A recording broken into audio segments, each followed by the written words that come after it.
സാധാരണ നിലയിൽ ഗാന്ധി കുടുംബത്തിനെതിരെ എന്തെങ്കിലും കിട്ടിയാൽ കയറി പിടിക്കുന്നതാണ് BJP. ഇവിടെ ആവർത്തിച്ച് കേരള മുഖ്യമന്ത്രി പിണറായി വിജയൻ സോണിയാഗാന്ധിയുടെ വസതിയിൽ ചെന്ന് ഈ സ്വർണ്ണ തട്ടിപ്പുകാർ ഉപഹാരങ്ങൾ കൊടുത്തതിനെ പരാമർശിച്ച് വാർത്താ സമ്മേളനം നടത്തുന്നു. ഇന്ന് മുഖ്യമന്ത്രിയുടെ വാചകം, കട്ടയാളും കളവ് മുതൽ വാങ്ങിയാളും ഇവർ രണ്ടുപേരും ഒന്നിച്ച് എങ്ങനെ സോണിയാഗാന്ധിയുടെ അടുത്തെത്തി എന്ന് ചോദിക്കുന്നു കേരള മുഖ്യമന്ത്രി.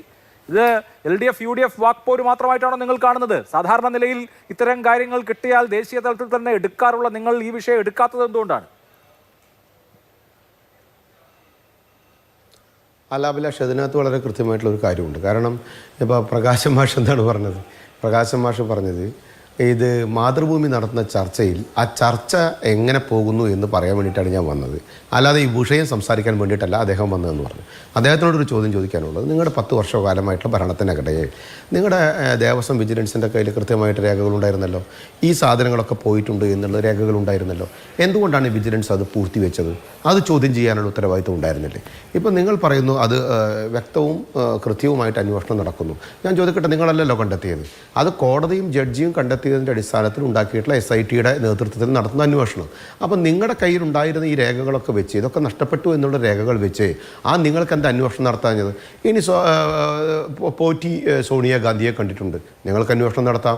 ആൻ്റണി കൂടെ പോയിട്ടുണ്ട്, നിങ്ങൾക്ക് ആൻ്റണിയെ വിളിച്ച് ചോദിക്കാം. അടൂർ പ്രകാശ് കൂടെ പോയിട്ടുണ്ട്, നിങ്ങൾക്ക് അടൂർ പ്രകാശിനെ വിളിച്ച് ചോദിക്കാം.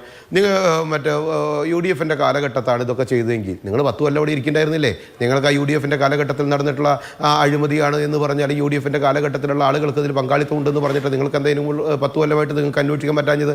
അങ്ങനെ UDFൻ്റെ കാലഘട്ടത്തിലുള്ള കള്ളനായിരുന്നു എന്ന് നിങ്ങൾക്ക് തിരിച്ചറിവുണ്ടായിരുന്നുവെങ്കിൽ ഈ കള്ളനെ രണ്ടാമത് കയറ്റിയതാരാ? പിന്നെന്തിനാ ഈ 10 കൊല്ലം ഈ കള്ളനെ തൊള്ളേ തോന്നി മുഴുവൻ കാണിച്ചിട്ട് ഈ വക അഭ്യാസങ്ങൾ മുഴുവൻ കാണിക്കാനാണ് നിങ്ങൾ അവസരം കൊടുത്തത്? അപ്പം നിങ്ങൾക്ക് ഒരു കാര്യം മനസ്സിലാക്കേണ്ടത്, നിങ്ങളുടെ വിജിലൻസിൻ്റെ കയ്യിലുണ്ടായിരുന്ന എല്ലാ തെളിവുകളും ഇനി ഏത് വ്യക്തികളായിക്കോട്ടെ, ഏത് നേതാക്കന്മാരായിക്കോട്ടെ, ഏത് MP മാരായിക്കോട്ടെ, നിങ്ങളുടെ ആളുകൾക്ക് അന്വേഷിക്കാമല്ലോ. നിങ്ങളുടെ ആളുകൾ കോടതി ഇടപെടുന്നത് വരെ എന്തിനാണിത് മൂടി വെച്ചത്? അപ്പോൾ നിങ്ങളുടെ കൈകൾ അതിനകത്ത് ഉണ്ടായിരുന്നില്ലേ? ഇനി സോണിയാഗാന്ധിയുടെ അടുത്ത് ഇവർ പോയിട്ടുണ്ട്, അതിന് അടൂർ പ്രകാശും ആൻ്റണിയും പോയിട്ടുണ്ട്, അല്ലെങ്കിൽ പ്രയാർ ഗോപാലകൃഷ്ണൻ പോയിട്ടുണ്ട്, അല്ലെങ്കിൽ ആ കാലഘട്ടത്തിൽ പോയിട്ടുണ്ട്. ആ കാലഘട്ടത്തിൽ നിങ്ങളെടുത്തോ, അത് നിങ്ങൾ പരിശോധിച്ചോ? ആ പരിശോധിക്കാൻ ഇപ്പോൾ കോടതി ഇടപെടേണ്ടി വന്നില്ലേ? 10 കൊല്ലമായിട്ട് നിങ്ങൾ ഇരിക്കുന്ന സമയത്ത് എന്ത് നിങ്ങളത് പരിശോധിക്കാഞ്ഞേ? അപ്പോൾ അതിനുശേഷം ഈ പോറ്റിയെ നിങ്ങളൊക്കെ പോറ്റിയുമ്പോൾ ആ നിങ്ങളൊക്കെ പോറ്റി ആരെയൊക്കെ പോറ്റി എന്നുള്ള ചോദ്യമാണ് സമൂഹം നോക്കുന്നത്. പിന്നെ നിങ്ങൾ പറഞ്ഞു ഒരു സ്വർണം പോലും നഷ്ടപ്പെടില്ല, എല്ലാം തിരിച്ചു വരും. നഷ്ടപ്പെടില്ലേ? ഇപ്പോൾ പ്രഭാവലയം നഷ്ടപ്പെട്ടു എന്ന് പറയപ്പെടുന്നു, അതിൻ്റെ ഗോളക നഷ്ടപ്പെട്ടു എന്ന് പറയപ്പെടുന്നു. ഇതൊക്കെ വലിച്ചു കുത്തി കൊണ്ടുപോയി വിറ്റു, അത് കഴിഞ്ഞ് അത് ഉരുക്കി, ഇനി അതെങ്ങനെ തിരിച്ചു വരാൻ പോകുന്നത്? അപ്പോൾ ഇതൊക്കെ നിങ്ങൾ ചെയ്തു വെച്ചിട്ട് അതിന് ഇടതുപക്ഷ വിരുദ്ധമാണ് എന്ന് പറയപ്പെടുന്നതിൽ എന്ത് രാഷ്ട്രീയമാണ് അതിനകത്തുള്ളത്? രണ്ട് പറഞ്ഞു ആവിഷ്കാര സ്വാതന്ത്ര്യത്തിന് വേണ്ടി നിൽക്കുന്നു എന്ന് അവസാനത്തൊരു ഡയലോഗ് അടിച്ചാണ്. എന്ത് ആവിഷ്കാര സ്വാതന്ത്ര്യം? പാട്ട് എഴുതിയതിൻ്റെ പുറകെ പോയിട്ട് കേസെടുത്ത രാഷ്ട്രീയ പാർട്ടിയാണ് ആവിഷ്കാര സ്വാതന്ത്ര്യം മാതൃഭൂമിയുടെ സംരക്ഷിക്കുമെന്ന് പറയപ്പെടുന്നത്. എൻ്റെ മാഷേ, ഒരു കാര്യം നിങ്ങൾ വ്യക്തമാക്കുക, നിങ്ങളുടെ മുഖ്യമന്ത്രി, നിങ്ങളുടെ ആഭ്യന്തരമന്ത്രി, നിങ്ങളുടെ ദേവസ്വം മന്ത്രി ഇവിടെ ഉണ്ടായിരുന്നിരിക്കെ, നിങ്ങളുടെ നേതൃത്വത്തിലുള്ള ദേവസ്വം ബോർഡ് ഉണ്ടായിരിക്കെ, നിങ്ങളുടെ നേതാക്കന്മാരായിട്ടുള്ള 2 പേർ ഇപ്പോൾ ജയിലിലിരിക്കെ, അവർ ഇതിനകത്ത് കൃത്യമായിട്ടുള്ള മറുപടി കൊടുത്തിട്ടുണ്ടല്ലോ. SITയുടെ ചോദ്യങ്ങളുണ്ടല്ലോ, ആ ചോദ്യങ്ങൾക്ക് അവർ കൊടുത്ത മറുപടി ഉണ്ടല്ലോ. ആ മറുപടി നിങ്ങൾ പഠിച്ചതിന് ശേഷം അതിൻ്റെ പുറകിൽ ആരാധന നിങ്ങൾ കണ്ടെത്തിയതിന് ശേഷം അത് കൃത്യമായി സമൂഹത്തിനോട് പറയാമല്ലോ. സമൂഹത്തിനോട് ഇത്തരത്തിലുള്ള ആളുകൾ അത് ചെയ്തിട്ടുണ്ട്, ആ ചെയ്ത വ്യക്തികളെ ഞങ്ങൾ മാറ്റി നിർത്തുന്നു എന്ന് പറയാനുള്ള ഉത്തരവാദിത്വം നിങ്ങൾക്കില്ലേ? നിങ്ങളെന്താണ് പത്മകുമാറിനെ മാറ്റാത്തത്? നിങ്ങളെന്താണ് വാസുവിനെ മാറ്റാത്തത്?